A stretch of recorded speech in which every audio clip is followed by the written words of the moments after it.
या देवी सर्वभूतेषु शक्तिरूपेण संस्थिता नमस्तस्यै नमस्तस्यै नमस्तस्यै नमो नमः। जय माता दी। माता रानी की कृपा आप सभी भक्तों पर हमेशा बनी रहे। आइए आज सुनते हैं देवी कवच, अर्गला स्तोत्र, कीलक स्तोत्र, दुर्गा सप्तशती पाठ और क्षमा प्रार्थना।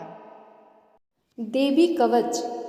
मार्कंडेय जी ने ब्रह्मा जी से कहा, हे पितामह, इस सृष्टि में परम गोपनीय, सभी प्रकार के मनुष्यों का रक्षक और जो अब तक अज्ञात हो ऐसा कोई साधन मुझे बतलाने की कृपा करें। ब्रह्मा जी ने कहा, संपूर्ण प्राणियों का हितकारी, पवित्र एवं परम गोपनीय उपाय तो केवल एक देवी का कवच ही है। हे मुनिवर, उसे आप श्रवण करें। देवी की 9 मूर्तियां हैं जिन्हें नव दुर्गा के नाम से जाना जाता है। उन शक्तियों के नाम मैं अलग अलग बतलाता हूँ, जो इस प्रकार हैं।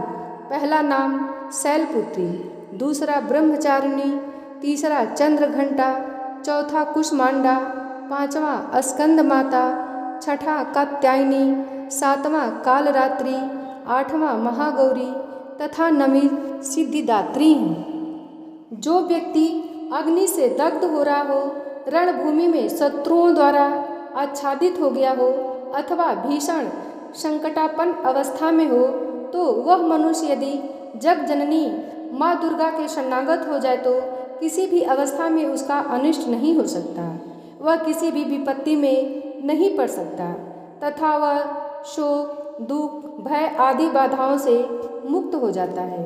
हे देवी, जो लोग भक्ति युक्त होकर आपका स्मरण करते हैं उनकी दिनों दिन उन्नति होती है।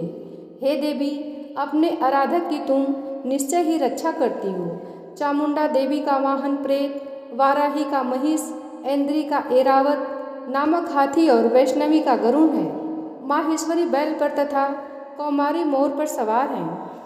विष्णु पत्नी महालक्ष्मी हाथ में कमल लिए कमलासन पर विराजती हैं। श्वेतवर्णा ईश्वरी बैल पर तथा ब्रह्माणी समस्त अलंकारों से विभूषित होकर हंस पर आरूढ़ हैं। समस्त देवियां अनेक अलंकारों एवं रत्नों से सज्जित होकर योग शक्तियों से पूर्ण हैं। इनके अतिरिक्त और भी अनेक देवियां हैं जो दानवों के दलन तथा संतों की सहायता के लिए क्रोधाकृति से रथ में सवार रहती हैं। उन देवियों के कर कमलों में शंख, चक्र, गदा, शक्ति, हल, मूसल, खेटक, तोमर, परशु, पास, भाला, त्रिशूल, उत्तम प्रकार का सिंह, धनुष आदि शस्त्र सुशोभित रहते हैं। उनके शस्त्र धारण का उद्देश्य देवताओं की सुरक्षा, दैत्यों का विनाश एवं भक्तों को अभय प्रदान करना है। महाभयनाशिनी, महाबल, महान पराक्रम एवं महान उत्साह से युक्त हे महारौद्रे, तुम्हें प्रणाम है। शत्रुओं को भयभीत करने वाली हे देवी, तुम मेरी रक्षा करो। प्रखर तेज के कारण मैं तुम्हारी ओर दृष्टिपात भी नहीं कर सकता। ऐन्द्री शक्ति पूर्व दिशा में मेरी रक्षा करे और आग्नेय शक्ति आग्नेय कोण में मेरी रक्षा करे। वाराही देवी दक्षिण दिशा में, खड्ग धारणी नैऋत्य कोण में, वारुणी शक्ति पश्चिम में तथा मृगवाहिनी शक्ति वायव्य कोण में मेरी रक्षा करे। कौमारी शक्ति उत्तर में, शूल धारणी शक्ति ईशान कोण में, ब्रह्माणी ऊपर तथा वैष्णवी शक्ति नीचे हमारी रक्षा करे। इस प्रकार सवारूढ़ चामुंडा देवी दशों दिशाओं में मेरी रक्षा करे। आगे जया और पीछे विजया मेरी रक्षा करे। वाम पाश में अजिता नाम की शक्ति, दाहिनी ओर अपराजिता, शिखा में उद्योतिनी तथा मस्तक में उमा शक्ति मेरी रक्षा करे। ललाट में माला धरी दोनों भौओं में यशस्विनी, भूमध्य में त्रिनेत्रा तथा नासिका में यम घंटा शक्ति मेरी रक्षा करें। दोनों नेत्रों के बीच में शंखिनी, दोनों कानों के मध्य में द्वारवासिनी, कपोल में कालिका तथा कर्ण के मूल भाग में शांकरी शक्ति मेरी रक्षा करें। नासिका में सुगंधा, ऊपरी ओष्ठ में चर्चिका, अधरोष्ठ में अमृत कला और जीभ की रक्षा सरस्वती करें। मेरे दांतों की रक्षा कौमारी, कंठ के मध्य भाग में चंडिका, गले की त्रिघंटा तथा तालु भाग की रक्षा महामाया करें। कामाक्षी ठुड्ढी की, सर्वमंगला वाणी की, भद्रकाली ग्रीवा की तथा धनुर्धरी शक्ति मेरे मेरुदंड की रक्षा करें। कंठ के बाहर नीलग्रीवा और कंठ की नली में नलकुबरी, दोनों कंधों की खड्गनी एवं वज्र धारणी शक्ति मेरे दोनों भुजाओं की रक्षा करे। दोनों हाथों की दंडनी, अंगुलियों की अंबिका, नखों की शूलेश्वरी और कुछी भाग की कुलेश्वरी रक्षा करे। महादेवी स्तनों की तथा मेरे मन की शोक विनाशिनी शक्ति करे। ललिता देवी हृदय की एवं शूल धारणी शक्ति मेरे उदर की रक्षा करे। नाभि में कामिनी एवं गुप्तांग में गुहेश्वरी मेरी रक्षा करे। कामिका तथा पूतना लिंग की और महेशवाहिनी गुदा की रक्षा करें। भगवती कटी प्रदेश में तथा विंध्यवासिनी घुटनों की रक्षा करें। संपूर्ण कामनाओं को देने वाली महाबाला मेरे जंघा की रक्षा करें। दोनों पैरों की गुट्टी नाल सिंही, दोनों पैरों के पिछले भाग की तेजसी देवी, पैर की अंगुलियों के श्री देवी तथा तलुओं की रक्षा तलवासिनी करें। दृष्टा कराली नखों की ऊर्ध्वकेशनी देवी केशों की, कौबेरी रोमावली के छिद्रों में तथा बागेश्वरी मेरी त्वचा की रक्षा करें। पार्वती देवी रक्त, मज्जा, चर्बी, मांस, हड्डी और मेदी की रक्षा करें। कालरात्रि आंतों की, मुकुटेश्वरी पित्त की, पद्मावती पद्म कोश की, चूड़ामणि कप की, ज्वालामुखी नख राशि में उत्पन्न तेज की तथा अभेदा शक्ति संधि स्थलों की रक्षा करें। ब्रह्माणी शुक्र की, छत्रेश्वरी छाया की, धर्म धारणी शक्ति हमारे अहंकार, मन एवं बुद्धि की रक्षा करें। वज्रहस्ता प्राण, अपान, व्यान, उदान और समान वायु की तथा कल्याण शोभना शक्ति हमारे प्राण की रक्षा करें। रस, रूप, गंध, शब्द तथा स्पर्श रूप विषयों का अनुभव करते समय योगिनी एवं हमारे सत्व, रज एवं तमो गुणों की रक्षा नारायणी देवी करें। वाराही आयु की, वैष्णवी धर्म की, चक्रिणी यश, कीर्ति, लक्ष्मी, धन और विद्या की रक्षा करें। हे इंद्राणी, तुम मेरे कुल की एवं चंडिके, तुम हमारे पशुओं को रक्षण प्रदान करो। महालक्ष्मी पुत्रों की तथा भैरवी हमारे भार्या की रक्षा करें। शुपथा देवी पत की, क्षेमकरी मार की, महालक्ष्मी राज दरबार की एवं सर्वव्यापिनी विजया देवी भय से मेरी रक्षा करें। हे देवी, इस कवच में जिस शरीर स्थान की रक्षा की बात नहीं कही गई है, उन सभी स्थानों में पाप विनाशिनी जयंती देवी रक्षा करें।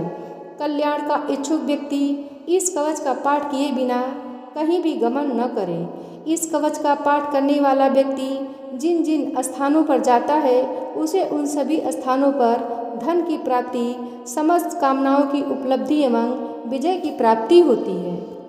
वह मनुष्य जिस वस्तु की इच्छा करता है, वह वस्तु उसे निश्चय ही मिलती है। इस दुर्गा कवच का पाठ करने वाला इस भूमि पर अतुल ऐश्वर्य प्राप्त करता है तथा उसे किसी से भय प्राप्त नहीं होता और वह युद्ध में विजेता होता है। उस व्यक्ति की पूजा त्रैलोक्य में होती है। यह कवच देवताओं के लिए भी दुर्लभ है। इस देवी कवच का जो लोग श्रद्धापूर्वक त्रिकाल पाठ करते हैं, उन्हें देवी कला प्राप्त होती है तथा वे त्रैलोक्य में किसी से परास्त नहीं होते। वह प्राणी शतायु होता है तथा उसकी कभी अकाल मृत्यु नहीं होती।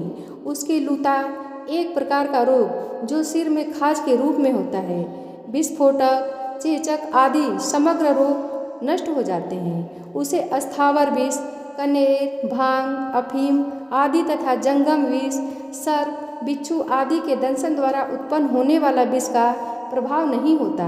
किसी प्रकार के तांत्रिक कर्म, मारण, मोहन, वशीकरण, उच्चाटन, विद्वेषण, शांतिकरण उसे व्याप्त नहीं होते। मंत्र, यंत्र, पृथ्वी एवं आकाश में गमन वाले ग्राम में देवता आदि, जल उत्पन्न, उपदेश सिद्धि, समस्त देवता आदि, समस्त कुल देवता, कंठमाला, गले का विशिष्ट रोग, डाकिनी, शाकिनी तथा अंतरिक्षचारी, भूत, पिशाच, यक्ष, गंधर्व, राक्षस, ब्रह्म राक्षस, वेताल, कुष्मांड तथा भीषण भैरव आदि समस्त अनिष्टकारक जीव इस कवच के पाठ करने वाले व्यक्ति को देखते ही स्वयं नष्ट हो जाते हैं। इस कवच के पाठकर्ता को राज सम्मान प्राप्त होता है तथा वह प्राणी अपनी कीर्ति से इस भूतल को मंडित करता है। इस कवच पाठ के अनंतर जो सप्तशती का पाठ करता है, वह इस धरती पर तब तक बना रहता है जब तक पहाड़, वन और कानन युक्त यह पृथ्वी स्थित रहती है। इस कवच का नित्य प्रति पाठ करने वाला व्यक्ति देह त्याग के पश्चात महामाया की कृपा से परम पद का अधिकारी होता है। वह शिव सामीप्य को प्राप्त कर आनंद पूर्वक निवास करता है। इस प्रकार देवी कवच समाप्त हुआ। अर्गला स्त्रोत। मार्कंडेय जी ने कहा, जगदम्बिका के स्वरूप भूत जयंती, मंगला काली, भद्रकाली कपालिनी, दुर्गा क्षमा शिवा, धात्री स्वाहा स्वधा आदि देवियों को हम प्रणाम करते हैं। हे चामुंडे, आपकी जय हो। संपूर्ण जीवों की संताप विनाशिनी देवी, आपकी जय हो। समस्त चराचर में परिव्याप्त हे देवी तथा कालरात्रि, आपकी जय हो। हे मधुकैटभ विनाशिनी, हे ब्रह्मवर प्रदे देवी, आपको नमस्कार है। तुम मुझे रूप, विजय, यश प्रदान करो एवं मेरे शत्रुओं का नाश करो। हे महिषासुर विनाशिनी एवं भक्तों की सुखदायिनी देवी, आपको मेरा नमस्कार है। आप मुझे रूप, यश, जय आदि प्रदान करो और मेरे शत्रुओं का विनाश करो। चंड, मुंड एवं रक्त बीज आदि दैत्यों की विनाशिनी देवी, तुम मुझको रूप, जय तथा यश प्रदान करो तथा मेरे रिपुओं का नाश करो। शुंभ, निशुंभ और धूम्राक्ष नामक दैत्यों की संहारिणी हे देवी, तुम मुझको रूप, यश, सुख्याति प्रदान करो तथा मेरे शत्रुओं का नाश करो। वंदनीय चरणा और संपूर्ण सौभाग्यदायिनी देवी, तुम मुझे रूप, यश और कीर्ति प्रदान करो एवं मेरे शत्रुओं का संहार करो। अचिंत्य स्वरूपा एवं अचिंत्य चरित्र वाली शत्रु विनाशिनी हे देवी, तुम मुझे रूप, जय और कीर्ति दो और मेरे शत्रुओं का नाश करो। पाप विनाशिनी हे चंडिके देवी, जो लोग आपको श्रद्धा भक्ति पूर्वक नमन करते हैं उन्हें तुम रूप, यश, सुकीर्ति प्रदान करो और उनके शत्रुओं का दमन करो। हे व्याधि विनाशिनी चंडिके देवी, जो लोग भक्ति भाव से तुम्हारा अभिनंदन करते हैं उन्हें रूप, यश और जय प्रदान करो और उनके शत्रुओं का विनाश करो। हे चंडिके, जो लोग भक्ति युक्त होकर तुम्हारा पूजन और नमन करते हैं उनको तुम रूप, जय और यश दो तथा उनके बैरियों का विनाश करो। हे देवी, तुम मुझे सौभाग्य और आरोग्य का लाभ प्रदान करो और मुझको रूप तथा विजय देकर यशस्वी बनाओ तथा मेरे शत्रुओं का दमन करो। हे देवी, मेरे शत्रुओं का संहार करो, मुझे रूप, बल और जय दो। हे देवी, मेरा कल्याण करो, तुम मुझे अतुल संपत्तिशाली करो, रूप दो, जय दो, कीर्ति दो तथा मेरे शत्रुओं का संहार करो। हे अम्बे, देवासुरों के शिरोरत्न के नमस्कार से तुम्हारे चरण घिसते रहते हैं। हे भगवती, तुम मुझे रूप दो, जय दो, यश दो तथा मेरे शत्रुओं का विनाश करो। हे देवी, तुम अपने भक्तजनों को विद्वान, यशवान और धनवान बनाओ। हे देवी, तुम मुझको रूप, जय, यश प्रदान करो तथा मेरे दुश्मनों का नाश करो। प्रबल दैत्यों के गर्व को चूर करने वाली हे चंडिके, तुम शरणागत को रूप, जय, यश दो और मेरे दुश्मनों का नाश करो। हे चार भुजा धारिणी ब्रह्मा द्वारा वंद परमेश्वरी, तुम मुझे रूप, जय, कीर्ति दो और मेरे शत्रुओं का क्षय करो। हे अंबिके, तुम्हारी स्तुति भगवान विष्णु सदैव किया करते हैं। तुम मुझे रूप, जय, यश दो तथा मेरे शत्रुओं का संहार करो। भगवान शिव द्वारा स्तुति प्राप्त हे परमेश्वरी, तुम मुझे रूप, जय, यश दो और मेरे शत्रुओं का संहार करो। सचीपति देवराज इंद्र के द्वारा शुद्ध भाव से पूजित हे परमेश्वरी, तुम मुझको रूप, जय, कीर्ति दो और मेरे शत्रुओं का संहार करो। अपनी प्रचंड भुजाओं द्वारा दानवों के दर्प को दलन करने वाली हे देवी, तुम मुझको रूप दो, जय दो, कीर्ति दो और मेरे शत्रुओं का नाश करो। अपने भक्तजनों को अत्यंत आनंद प्रवर्धिनी हे अंबिके, तुम मुझे रूप, जय, यश देकर मेरे शत्रुओं का दमन करो। हे देवी, हमारी इच्छा के अनुरूप कार्य करने वाली कुलीना सुंदर पत्नी मुझे प्रदान करो, जो संसार सागर से उद्धार करने वाली हो। इस देवी ध्यान स्तोत्र का पाठ कर जो भक्त दुर्गा सप्तशती का पाठ करते हैं उन्हें दुर्गा सप्तशती पाठ करने का संपूर्ण फल प्राप्त होता है तथा भगवती के अनुग्रह से उन्हें प्रचुर धन का लाभ होता है। इस प्रकार अर्गला स्तोत्र समाप्त हुआ। कीलक स्तोत्र। मार्कंडेय मुनि ने कहा, जिन आशुतोष भगवान शिव का विशुद्ध ज्ञान ही शरीर रूप है, जिनके तीनों नेत्र तीनों वेदों ऋग यजु और साम के समान हैं, जिन्होंने अपने मस्तक पर अर्ध चंद्र धारण कर रखा है तथा संपूर्ण कल्याण के कारणभूत हैं, ऐसे भगवान शिव की मैं वंदना करता हूँ। यह कीलक सप्तशती पाठक के लिए सप्तशती मंत्रों के अंगभूत रूप में है। जो लोग इस कीलक का पाठ करते हैं उनका सदैव मंगल होता है। इस कीलक पाठ से उच्चाटन आदि कर्म सिद्ध होते हैं और इस स्तोत्र के पाठ करने से ही भगवती दुर्गा उस पर प्रसन्न होती है। उच्चाटन आदि कर्मों की सिद्धि तथा भीषण व्याधि विनाश के निमित्त यंत्र मंत्र तंत्र आदि कार्यों तथा व्याधि मुक्ति के लिए रसायन आदि औषधियों की आवश्यकता पड़ती है, परंतु इस कीलक के पाठ मात्र से ही बिना तंत्र मंत्र तथा औषधियों के ही उच्चाटन आदि क्रियाएं संपन्न होती हैं तथा संपूर्ण रोगों का नाश होता है। जहाँ अन्य मंत्रों की जप आदि से जो फल प्राप्ति होती है, वही केवल दुर्गा सप्तशती के पाठ मात्र से ही समस्त सिद्धियाँ उपलब्ध होती हैं। अब आप ही विचार कीजिए कि इन दोनों में से श्रेष्ठ कौन है।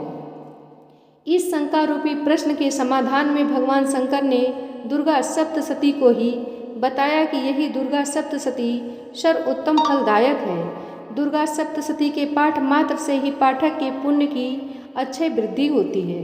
ऐसा देखकर भगवान शंकर ने दुर्गा सप्तशती को गुप्त रखा, अर्थात सप्तशती के समस्त मंत्रों को कीलित कर दिया। जो व्यक्ति कृष्ण पक्ष की चतुर्दशी या अष्टमी को स्थिर चित्त से दुर्गा सप्तशती का पाठ करता है, उसका निसंदेह रूप से मंगल होता है। जो लोग अपना संपूर्ण द्रव्य दुर्गा को अर्पित कर प्रसाद रूप में उस धन का उपयोग करते हैं, भगवती निश्चय ही उन लोगों पर प्रसन्न होती हैं, क्योंकि सप्तशती के फल को शिव जी ने कीलित कर रखा है। जो लोग पहले कीलक पाठ करके तत्पश्चात सप्तशती का पाठ करते हैं, वे अंतकाल में सिद्ध देवी के पार्षद और गंधर्व योनि को प्राप्त होते हैं। सर्वत्र भ्रमण करते रहने पर भी उन्हें कभी किसी प्रकार का भय नहीं होता, उनकी अकाल मृत्यु भी नहीं होती तथा अंत में वे मोक्ष पद के अधिकारी होते हैं। इस कीलक को समझकर तथा उसका परिहार करने के पश्चात ही दुर्गा सप्तशती का पाठ करना उचित है। इस कीलक के रहस्य को न जानकर जो व्यक्ति सप्तशती का पाठ करता है, उसका अनिष्ट होता है। भगवती की कृपा से ही नारियों को सौभाग्य और संतान सुख की उपलब्धि होती है। इस हेतु इस सप्तशती का पाठ करना आवश्यक है। इस स्तोत्र का पाठ मंद स्वर में करने से संपूर्ण सिद्धियों की प्राप्ति होती है। अतएव सर्वप्रथम कीलक का पाठ करके ही सप्तशती का पाठ करना उचित है। जिस भगवती के कृपा कटाक्ष से मनुष्य को ऐश्वर्य सौभाग्य आरोग्य संपत्ति शत्रु विनाश एवं निर्वाण पद की प्राप्ति होती है, उस महिमामयी भगवती दुर्गा की स्तुति वाणी क्यों नहीं करते। इस प्रकार कीलक स्तोत्र समाप्त हुआ। 5वां अध्याय। देवों द्वारा देवी की स्तुति। चंड मुंड द्वारा देवी के पास दूत प्रेषण एवं पुनः दूतों का प्रत्यावर्तन। ऋषि ने आगे कहना प्रारंभ किया। प्राचीन काल में शुंभ और निशुंभ नामक महाबलवान दानवों ने बलमद से गर्वित होकर इंद्रासन को अपने अधीनस्थ कर लिया। उन दानवों ने सूर्य चंद्र कुबेर यम वरुण आदि देवताओं के अधिकारों को छीन लिया। उन दोनों ने अग्नि और वायु को भी अपदस्थ कर दिया, अर्थात उन दोनों भाइयों ने संपूर्ण स्वर्गलोक को हस्तगत कर वहां से देवों को खदेड़ दिया। उन दोनों राक्षसों से पराजित तथा अपमानित होकर सभी देवों ने अपराजिता देवी का ध्यान किया। पूर्व काल में जगदम्बा द्वारा देवों को वर प्राप्त था कि जब भी उन पर किसी प्रकार का संकट उपस्थित होगा, तभी देवी की आराधना द्वारा उनका संकट दूर हो जाएगा। ऐसा सोचकर सभी देवता हिमालय पर्वत पर जाकर भगवती विष्णु माया की स्तुति करने लगे। देवताओं ने कहा, देवी को नमस्कार है, महादेवी शिवा को हम सभी का प्रणाम है, प्रकृति एवं भद्रा को नमस्कार है। हम लोग नियम पूर्वक जगजननी जगदम्बा की वंदना करते हैं। रुद्रा नित्या गौरी एवं धात्री देवी को मेरा बारंबार नमस्कार है। ज्योत्सनामयी चंद रूपिणी तथा सुख स्वरूपिणी देवी को मेरी सतत वंदना है। शरणापन्नों के लिए कल्याणमयी वृद्धिकरी एवं सिद्ध स्वरूपिणी देवी को हम सब लोग बार बार प्रणाम करते हैं। नैस्मृति दानों की लक्ष्मी, राजाओं की लक्ष्मी तथा सर्वाणी स्वरूपिणी जगदम्बा को हम सब नतमस्तक होकर अभिवादन करते हैं। दुर्गा संकटहारिणी, सर्वसारभूता, सर्वकारिणी, ख्याति, कृष्णा और धूम्रा देवी को मेरा सदैव नमस्कार है। अत्यंत सौम्या एवं अत्यंत रौद्रा देवी को हम सब 100 बार नमस्कार करते हैं। जगत की आधार रूपिणी देवी को मेरा बारंबार नमस्कार है। संपूर्ण प्राणियों में विष्णु माया के नाम से अभिहित देवी की मैं सतत वंदना करता हूँ। समस्त जीवों में चेतना नाम से युक्त देवी का मैं अभिवादन करता हूँ। सभी प्राणियों में बुद्धि रूप से अव्यवस्थिति देवी को मेरा प्रणाम है। समस्त जीवों में निद्रा रूप में स्थित देवी की मैं वंदना करता हूँ। सभी जीवों में क्षुधा रूप में विद्यमान देवी को मेरा अभिवादन है। सभी जीवों में छाया रूप में स्थित देवी को मैं नमस्कार करता हूँ। जो सभी प्राणियों में शक्ति, तृष्णा एवं शांति रूप में अव्यवस्थित हैं, उन सभी देवी का मैं बारंबार अभिवादन करता हूँ। सभी जीवों में जाति तथा लज्जा रूप से विद्यमान रहने वाली देवी को मैं बार बार नमस्कार करता हूँ। सभी जीवधारियों में शांति, श्रद्धा एवं कांति रूप में अवस्थित देवी को मैं नमस्कार करता हूँ। जो देवी सभी लोगों में लक्ष्मी रूप से अधिष्ठित हैं, उनको मेरा नमस्कार है। सभी जीवधारियों में जिनकी स्थिति, वृत्ति तथा स्मृति रूप में है, उन देवी का मैं अभिवादन करता हूँ। सभी जीवधारियों में दया रूप से स्थित देवी को मेरा नमस्कार है। सभी लोगों में तुष्टि रूप से परिव्याप्त रहने वाली देवी को मेरा नमस्कार है। इस सृष्टि में जिनकी स्थिति मातृ तथा भ्रांति रूप में है, उन देवी को मेरा प्रणाम है। सभी प्राणियों में व्याप्त इंद्रियों की अधिष्ठात्री देवी को मैं नमस्कार करता हूँ। जिनकी व्याप्ति इस सृष्टि में चैतन्य रूप से है, उन देवी को मेरा नमस्कार है।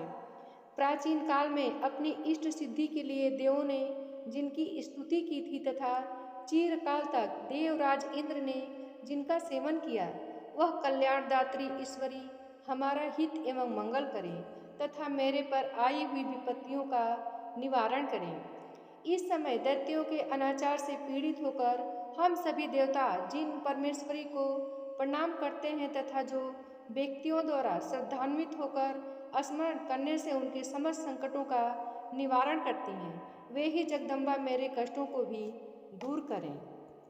इसके बाद ऋषि ने कहा कि हे राजन, देवताओं द्वारा जिस समय वहाँ स्तुति पाठ हो रहा था, उसी समय पार्वती जी ने भी वहाँ गंगा स्नानार्थ पदार्पण किया था। मनोहारी बिरकुटी से युक्त उन भगवती पार्वती ने देवताओं से पूछा, आप लोग यहाँ किसका स्तुति गान कर रहे हैं? तब उन्हीं के शरीर कोश से निर्गत शिवा देवी ने उत्तर दिया, ये सभी देव युद्ध में शुंभ निशुंभ नामक दैत्यों से अपमानित एवं पराजित होकर मेरी ही स्तुति कर रहे हैं। पार्वती जी के शरीर कोश से ही अंबिका देवी की उत्पत्ति हुई थी, इसलिए वे त्रैलोक्य में कौशिकी नाम से संबोधित की जाती हैं। कौशिकी की उत्पत्ति के बाद पार्वती जी के शरीर का रंग काला पड़ गया, इसलिए वे हिमालय पर निवास करने वाली कालिका देवी के नाम से प्रसिद्ध हुई। तदंतर शुंभ निशुंभ के अनुचर चंड मुंड ने आकर परम मुग्धकारिणी रूप वाली अंबिका देवी को देखा।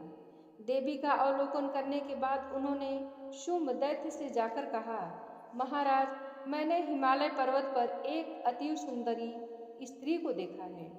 उसकी कांति से हिमालय आलोकित हो रहा है। वैसी अनिद्य सुंदरी को अब तक कभी किसी ने नहीं देखा होगा। हे दानवराज, आप पता लगाकर उस स्त्री का ग्रहण कर लीजिए। उस स्त्री के समस्त अंगों की शोभा वर्णातीत है और अपनी अंग प्रभा से ही वह संपूर्ण दिग दिगंतों को प्रकाशित कर रही है। अभी तक वह हिमालय पर ही विद्यमान है। आप चलकर उसे स्वयं अपनी आंखों से देख सकते हैं। इस समय आपके आवास स्थान में सभी अमूल्य रत्न, हाथी, घोड़े आदि शोभित हो रहे हैं। आपने ही इंद्र से ऐरावत, परिजात वृक्ष एवं अश्वों में श्रेष्ठ उच्चैश्रवा नामक घोड़ा छीन लिया था।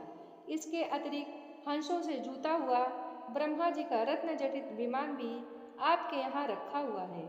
आपने कुबेर से महापद्म नामक निधि भी हरण करके अपने पास रख लिया है। समुद्र ने केसरों से सुगंधित अपना किलंजकिनी नामक माला आपके हाथों शहर समर्पित कर दी थी, जिसके कमल सदैव हरे भरे बने रहते हैं।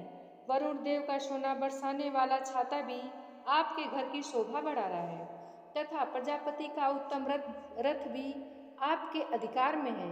हे असुरराज, मृत्यु की उत्क्रांतिता नामक शक्ति भी आपने उपलब्ध कर ली है। वरुण का पास तथा समुद्र गर्भ के अनेक रत्न आपके छोटे भाई निशुंभ के पास हैं। अग्नि ने 2 दिव्य वस्त्र आपको स्वयं अर्पित कर रखे हैं। हे दैत्यराज, इस प्रकार आपने संपूर्ण रत्नों का संग्रह कर रखा है, फिर आप स्त्रियों में रत्न रूपी देवी को ही क्यों कर छोड़ रखा है? अतः इसे भी आप अपनी अनुगामिनी बना लीजिए। ऋषि ने पुनः कहा, चंड मुंड के मुख से ऐसी अनहोनी बात सुनकर शुंभ ने देवी के पास महादानव सुग्रीव को दूत बनाकर भेजा। शुंभ ने उसे राक्षस से कहा कि तुम उसे प्रलोभन देकर शीघ्र ही मेरे पास लाने की चेष्टा करो। शुंभ का आदेश मिलते ही वह दानव पर्वत के उस रमणीक भाग में आ गया जहाँ देवी पहले से ही विराजमान थी। तब शुंभ के दूत ने देवी से मधुर वचन में कहा। दूत ने देवी से कहना प्रारंभ किया, हे देवी, इस समय दैत्यराज शुंभ ही इस त्रैलोक के एकमात्र अधिपति हैं। उन्हीं का भेजा हुआ मैं दूत के रूप में तुम्हारे सम्मुख उपस्थित हुआ हूँ। सभी देवगण उनकी आज्ञा का पालन बिना प्रतिरोध करते आए हैं। कोई भी उनका आदेश नहीं टाल सकता है। उन्होंने संपूर्ण देवों पर विजय प्राप्त कर लिया है। तुम्हारे लिए उन्होंने जो संदेश मुझसे कहलवाया है उसे तुम ध्यान देकर सुनो। दानवराज ने कहा कि इस समय सारी सृष्टि मेरे वशीभूत है। देवता भी मेरी बात का उल्लंघन नहीं कर सकते हैं। संपूर्ण यज्ञों का मैं ही पृथक पृथक रूपों में भोगता हूँ। त्रिलोकी के समस्त श्रेष्ठतम रतन मेरे पास ही उपलब्ध हैं। देवराज इंद्र का सर्वश्रेष्ठ वाहन ऐरावत हाथी मेरे ही पास है। क्षीर सागर के मंथन काल में प्राप्त उच्च श्रवा नामक अश्व रत्न देवताओं ने मुझे ही दे डाला है। इनके अतिरिक्त नागों, गंधर्वों या देवों के पास जितने अमूल्य निधि थे वे सभी मेरे अधीन हैं। हे देवी, हम लोग तुम्हें नारियों में रत्न मानते हैं, अतः तुम हमारे पास चली आओ, क्योंकि उन दुर्लभ वस्तुओं का उपभोग करने वाला एकमात्र मैं ही हूँ। हे चंचलाक्षी, तुम मेरे या मेरे महाबलवान भाई निशुंभ के पास रहकर सुर दुर्लभ सुखों का उपभोग करो, क्योंकि तुम रत्न स्वरूपा हो। मेरा वरण करके ही तुम अतुल संपत्ति की अधीश्वरी बन सकती हो। तुम अपनी समझ से काम लो और मेरी पत्नी बनना सहर्ष स्वीकार करो। तब ऋषि ने कहा। दूत द्वारा ऐसी बात सुनकर कल्याणकारी भगवती दुर्गा अपने मन में गंभीर भाव से मुस्कुराते हुए उस दूत से बोली। देवी ने दानव दूत से कहा, हे दूत, तुमने जो कुछ भी मुझे बताया है यह अक्षरशः सत्य है, इसमें तनिक भी संदेह नहीं है। इस समय त्रैलोक्य का स्वामी शुंभ और उसी के समान पराक्रमी उसका भाई निशुंभ ही है, किंतु इस विषय में मैंने प्रतिज्ञा की है, उसे भला मैं कैसे तोड़ सकती हूँ। मैं अपना संकल्प तुम्हें बताती हूँ। जो भी प्राणी मुझे समर में पराजित करेगा, मेरे दर्प को दर्पित करेगा तथा जो मेरे पराक्रम और शौर्य में मेरे ही समान होगा, उसी से मैं अपना विवाह करूँगी। ऐसा ही मेरा संकल्प है। इसलिए यहाँ शुंभ निशुंभ आकर मुझे जीत ले तो मैं शीघ्र ही उनको पति रूप में वरण कर सकती हूँ। अतएव इस कार्य में विलंब करना ठीक नहीं है। देवी की बात सुनकर दूत ने कहा, हे देवी, तुम्हारी बातें केवल दम्भपूर्ण हैं। लड़ने की तो कल्पना भी नहीं की जा सकती है। इस विश्व में ऐसा कोई जीवधारी नहीं जो शुंभ निशुंभ के सामने खड़े होने की सामर्थ्य रखता हो। सभी देवता एक साधारण राक्षस को सामूहिक रूप से नहीं जीत सकते। तब तुम अकेली अबला क्या कर सकती हो? जिन असुरों के आगे इंद्र आदि देवता भी नतमस्तक हो गए, उनके सामने तुम एकाकी क्या कर सकती हो? मेरी बात मान लेने में ही तुम्हारा हित है, अतः तुम मेरे साथ चली, अन्यथा हमको तुम्हें बलात् ले जाना पड़ेगा, तब तुम्हारी मर्यादा कहाँ रहेगी। दूत की बात सुनकर देवी ने कहा, तुम्हारा कहना ठीक है, परंतु मैं अपनी प्रतिज्ञा के कारण विवश हूँ। मैंने बिना सोचे समझे ही ऐसी प्रतिज्ञा कर ली थी, अब उसे कैसे छोड़ दूँ। इसलिए तुम अपने स्वामी से मेरी बातें समझाकर कहो, उसके बाद वे जैसा उचित समझेंगे वैसा करेंगे। इस प्रकार 5वां अध्याय समाप्त हुआ। क्षमा प्रार्थना। हे जगदम्बिके, मेरे द्वारा किए गए पाठ में जहाँ कहीं मात्राओं की त्रुटि, विसर्ग, अनुस्वार के उच्चारण में कमी रह गई हो तो इन समस्त त्रुटियों को आप क्षमा करके मेरे किए गए संकल्पों को पूर्ण करने की कृपा प्रदान करें। हे परमेश्वरी, मेरे द्वारा रात दिन सहस्रों अपराध होते रहते हैं। यह मेरा दास है, ऐसा समझकर मेरे उन अपराधों को आप कृपापूर्वक क्षमा करें। हे परमेश्वरी, मैं आवाहन नहीं जानता, विसर्जन करना भी नहीं जानता तथा पूजा करने की विधि भी नहीं जानता, अतएव मुझे क्षमा करें। हे परमेश्वरी, हे सुरेश्वरी, मैंने जो मंत्रहीन, क्रियाहीन और भक्तिहीन आपकी पूजा की है वह सब आपकी कृपा से पूर्ण हो जाए। सैकड़ों अपराध करके भी जो आपकी शरण में आकर जगदम कहकर पुकारता है उसे वह गति प्राप्त होती है जो ब्रह्मा आदि देवताओं के लिए भी सुलभ नहीं है।